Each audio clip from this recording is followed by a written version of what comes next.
4 first-round picks in a pick swap for Desmond Bane? Okay, let's hold your horses. Let's take a look at this trade and what it really means. What's going on, guys? Welcome back to another episode of Coast to Coast. I'm your host, Liam Willerup, and today we'll be diving into the Desmond Bane deal heading toward the Orlando Magic, talking a little bit why it makes sense and what domino effect it could have on the NBA offseason trade market.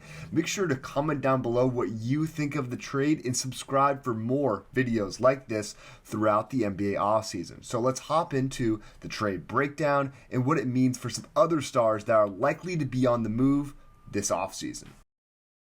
Okay, so let's break down this trade. We're just over a week away from the NBA draft, but that doesn't mean trades have to wait till then. So looking at the deal between the Memphis Grizzlies and Orlando Magic, the Orlando Magic received Desmond Bane. In exchange, they send the Memphis Grizzlies Kentavious Caldwell-Pope, Cole Anthony, the 16th overall pick in the 2025 NBA draft, a 2026 first via Washington, Phoenix, Orlando. If you really want the real breakdown of that, you can go look at Bobby Marks. He has a good explanation of that on Twitter.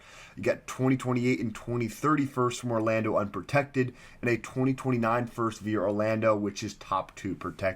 So looking at this deal, I think the initial reaction is, wow, that's a lot of picks. Kind of similar to what the case was with Mikal Bridges when he left to go from the Brooklyn Nets to the New York Knicks last offseason. But if you look at kind of some understandings of what people talk about and even kind of looking at the deal in itself, first of all, Kentavious Caldwell-Pope is kind of a negative asset at this point. He's got 2 years left in his contract, making more than $20 million per season. And given the season that he just had in Orlando, it's clear that they didn't want to keep him around for long. And getting off of him likely was the reason why there was that many draft picks involved in the deal. And if he was instead, a role player that, had that $20 million salary that could match in the Desmond Bane deal, maybe there wouldn't have been that many picks. But, he isn't as serviceable as he used to be when he was a key player for the Denver Nuggets and Los Angeles Lakers. But who knows? Maybe going to Memphis is that change of scenery he needs. Otherwise, Cole Anthony in this deal, I don't expect him to stay around long in Memphis. I expect him to probably get traded this offseason, trying to go after, a player that fits that salary range that he's in. I think around 12 to 13 million. They already have Ja Morant and Scottie Pippen Jr. is one of the best backup point guards in the NBA, so I don't see really any need for Cole Anthony to stay around there. Obviously, the 16th pick, it's an intriguing one. Who knows how this draft falls? There's a lot of interesting guys. Maybe they go after an international prospect, with an international coach there. Who knows what they could do? But, they load up on some draft capital. Obviously, Desmond Bane, a great shooter, defender, all of that kind of stuff. But, hey, it looked like it was kind of time for some change to happen in Memphis, and who knows? Maybe they go in, they slot Jalen Wells at their 2, maybe bring Gigi Jackson into the starting lineup. I expect that Jaren Jackson Jr. is going to get a massive payday now. I mean, obviously he's extension eligible, but I feel like this move was just, hey, we don't want to have 3 guys making, $45+ million or $40+ million on our books. And who knows what happens with Santi Aldama. I think a sign-in trade is probably the best situation for him. But looking at this deal from the Orlando Magic perspective, now you really have that solidified backcourt with Jalen Suggs and Desmond Bane. While neither guys are really like pure solid, go-to playmakers, I think you might see that off the bench with Anthony Black, who when he was coming out of Arkansas, I was really high on him as a playmaker. I don't think he'll be in the starting lineup, but he might be able to bring that more pure playmaking that Orlando Magic fans might want. But anyway, this is a team that lacks shooting tremendously. Desmond Bane brings that. Obviously, you want to see guys like Paolo and friends, improve on that end of the ball, and I think Jalen Suggs actually can be a solid shooter for them as well. But be able to have that kick-out option with guys like Paolo and Franz who dominate with the ball in their hand, I think, giving him in some off-ball motion, or Bane that is, or even just, sitting in the corner, I think he can be a really big value to this team. And also, again, as a playmaker, as we saw at times with the Grizzlies. So, obviously, we have this Desmond Bane trade breakdown. Again, I don't think the picks, obviously, there's a lot of them involved in this deal. But when you look at it, assuming the Magic are going to be in that, 19 to 24 overall pick in the next couple of years based on the roster before this trade, really how many game-changing guys are you going to get with those kind of picks? So obviously talked about the Desmond Bane deal, but let's look into what this could mean for some other deals either expected to happen or could be happening this offseason. Let's start it out with one of the big ones in Kevin Durant. Based on all the reporting that we've seen in the NBA media, it's pretty clear that if you want to bet on any single person to get traded this offseason, Kevin Durant is at the number one top of the list, and there's probably a reason why you can't bet on that. But regardless, Phoenix, they shopped Kevin Durant during the trade deadline this season. Obviously, there was talks of a Golden State Warriors trade going down, or even a Miami Heat trade going down, but obviously Phoenix wasn't involved in that. The Warriors and Heat made a deal for Jimmy Butler, and it looks like Golden State isn't going to be in the mix here for KD. But anyways, he's got $54 million remaining on his contract next season, and then in 2026-27, he is set to be an unrestricted free agent. But whoever lands him is likely going to sign him to an extension because you wouldn't give up all those assets in order to get him and just have him on a one-year rental.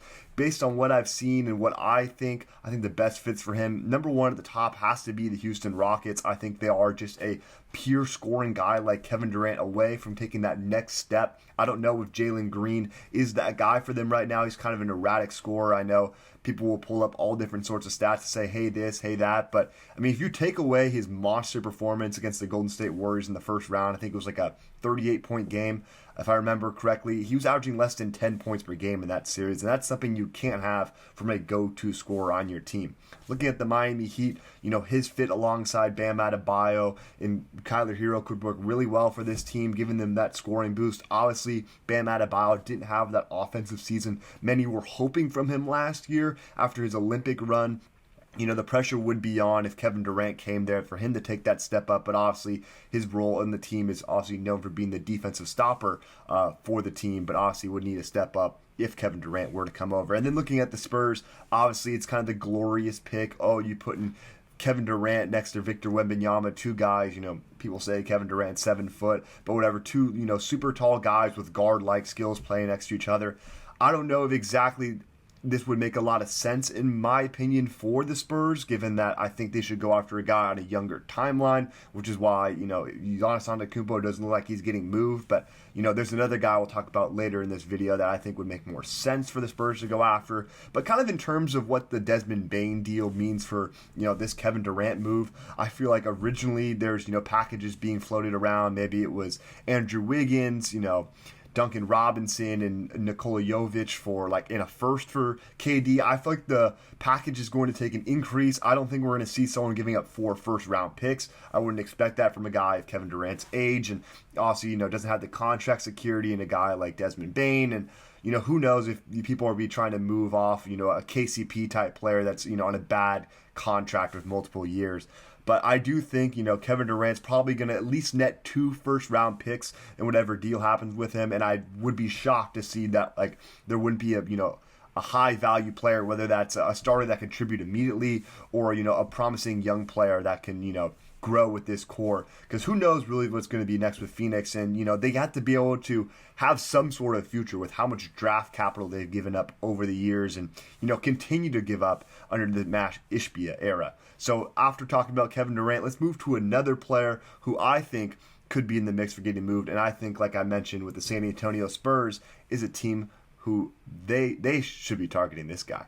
So when looking around the NBA trade market and relating to any player that's probably closest into what Desmond Bane is in value, I think that's got to be New Orleans Pelicans forward Trey Murphy III. This past season averaged 21.2 points per game, 5.1 rebounds per game, and 3.5 assists, and is currently locked up for the next 4 years on his contract. Obviously, as we mentioned with Bane, I think a big reason why, Orlando had to give up so much draft capital was because of the contractual control of Bane over those next couple of years. And I think that's going to be the same case with Trey Murphy. We've obviously seen reports that New Orleans is asking, maybe what some consider a king's ransom, but I think a reasonable price, even though he might not have an all-star to his name. I think he's a very all-star caliber type player, and which is why when I look at fits for him, I think San Antonio makes a ton of sense. I wouldn't want them to, pay up, the 14th overall pick, Devin Vassell, and, maybe Jeremy Sohan to go get a guy like KD when your window's probably 2 years. When you have a guy in Victor Wembanyama and other people like Stephon Castle and even, the likes of Dylan Harper potentially being added to this core, which aren't maybe ready to compete already in 2 years. And why not have that window be extended in a guy like Trey Murphy? Like in other teams, Denver, honestly, could he be a Michael Porter Jr. replacement? I don't know how that deal would work out, but I think he'd be a great fit there. And then a surprise team I don't think people have been talking about in these Trey Murphy talks would be the Chicago Bulls. I think being able to add him to that core alongside Matas Puzelis and Josh Giddey. Who knows if a Kobe White would be involved in that deal, but I think he makes a ton of sense. I think Chicago would give him the opportunity to be kind of a go-to scorer, and that'd be really exciting to see. I think in the right system, I wouldn't be surprised to see Trey Murphy get to that 25-point per game level based on what we've seen from his shot creation. And on top of that, he's also a solid defender as well.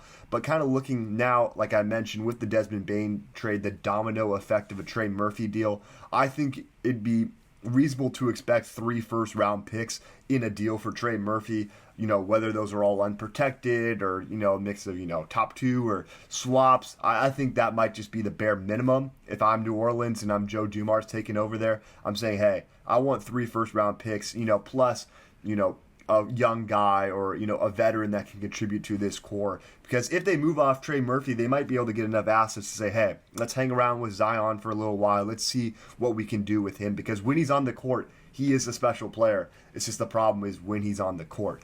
But with Trey Murphy, like I said, I think San Antonio makes a ton of sense. You have that contractual control. For a guy that has all-star level abilities to be only $31 million in the 4th year of this upcoming contract, I think would be an absolute steal. Now, kind of going down the list with my last player in this video, a guy that might not exactly be on the move, but could be an intriguing piece if teams want to make him deal for. And I saw his name floated around on Twitter when people were talking about, how much would he net? Let me break that down real quick with Derek White of the Boston Celtics. So when looking at Derek White's numbers above me, they probably don't jump off the page to you at just 16.4 points per game, 4.8 assists per game, and 4.5 rebounds per game. But he was a vital reason why the Celtics were 2024 NBA champions. And that is because he is one of the best perimeter defenders in the NBA.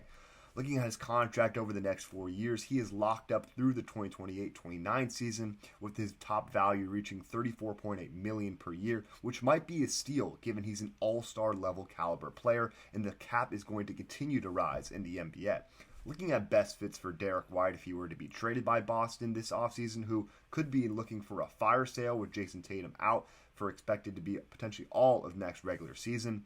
Those fits could be the Golden State Warriors, who I think are the top candidates to trade for him if they do want to make another move, like how they went and got Jimmy Butler this season. Looking at Detroit Pistons, I think he could be a steady veteran guard to put alongside Cade Cunningham. And for the Memphis Grizzlies now, with Desmond Bane out, I think putting him in next to Ja Morant, again, could be that steady veteran next to a young team. But looking at what compensation I think Derek White would go for, I wouldn't expect it to be as much as a guy like Trey Murphy, who, again, is younger. Derek White's already in his 30s. Kevin Durant, I think a different situation there. But I think Derek White, I could expect, in a range of 2 to 3 first-round picks, depending on whether, it's a mix of swap or unprotected first, protected first, whether that may be. And probably just, a contract has to match in this situation, given Boston's apron restrictions. And then there's a young player that can be included in there. I don't expect it to be, a high-value guy that, whether it's a Jonathan Kuminga type. Maybe a Jonathan Kuminga could be included in the deal, but I would expect less picks if Golden State were to strike a deal for him. But he's an interesting option who, probably is going to get compared to Desmond Bane if he does start to get shopped around by Boston. Boston, I don't think they'd be able to land 4 first-round picks for Derek White, given that, he's going to be 34 years old by the time the end of this contract is. But who knows? Who knows what's going on in the NBA? But I think Desmond Bane, his trade to the Orlando Magic is going to make massive changes in how teams approach this offseason, whether that's teams, like I mentioned, Golden State, they have that draft capital to get off 4 first-round picks. Are they going to be doing that to go out and get a guy, a Desmond Bane-level player that can impact them and potentially try and capitalize on that closing window in Golden State? But who knows? That's the fun of the NBA offseason. I'm going to be back with more videos throughout this offseason. So make sure to subscribe. Comment down below what you think of what I think these trade values are of these 3 guys potentially on the move this offseason. And I'll see you in the next video.